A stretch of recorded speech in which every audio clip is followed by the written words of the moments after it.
Sur place, Fanny Lothaire, Pierre Morel. Cela ressemble à un petit haricot. Cette plante est surnommée ici l'or vert brésilien. Depuis plus de 25 ans, le soja fait la richesse de ce pays aux terres fertiles immenses.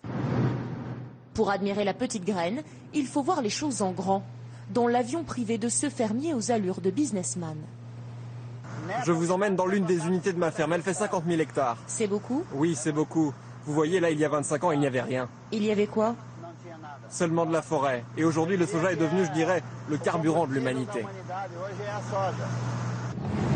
Quelle route emprunte ce soja exporté dans le monde entier? Et comment le Brésil est-il devenu numéro 1 sur le marché? D'abord, en misant sur le gigantisme.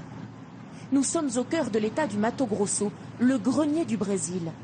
Dans la ferme d'Ottaviano Pivetta, c'est un balai de moissonneuses-batteuses qui récoltent chacune chaque jour 45 hectares de soja séché. Voilà, le soja c'est ça. La machine extrait automatiquement la graine de la plante.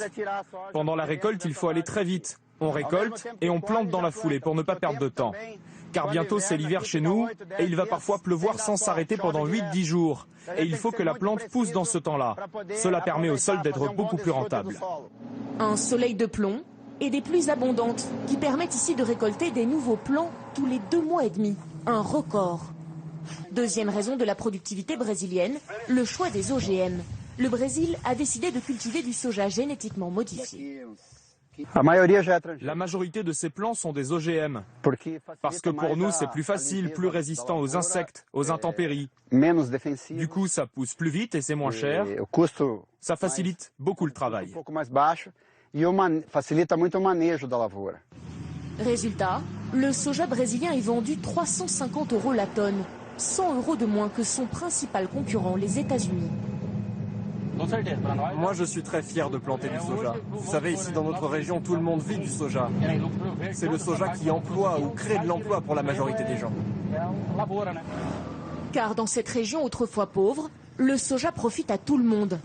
Notre fermier est aussi maire de Lucas do Rio Verde, la ville voisine.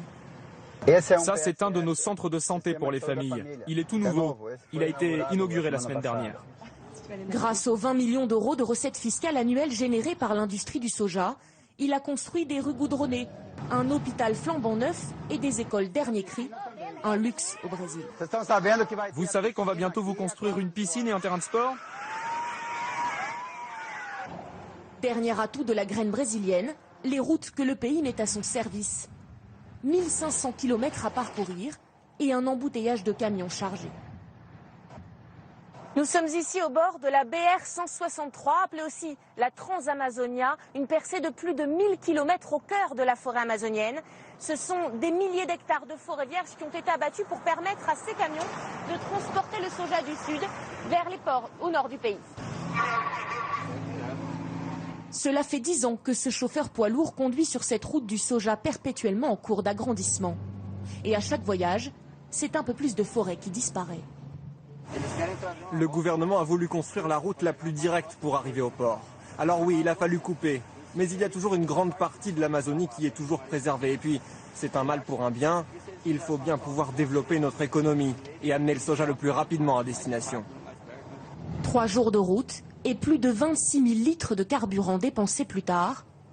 Voilà, fin du voyage, c'est le moment de décharger. Nous arrivons à Santarém, dans le port du géant de l'agro-industrie Cargill. 55 000 tonnes de soja sont chargées dans ce paquebot à l'aide de ces immenses aspirateurs qui surplombent le fleuve Tapajós.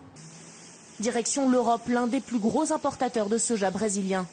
15 jours de bateau avant d'arriver sur nos côtes et d'être transformé en farine pour animaux, en biscuits ou en yaourt. La petite graine a encore un grand voyage à parcourir.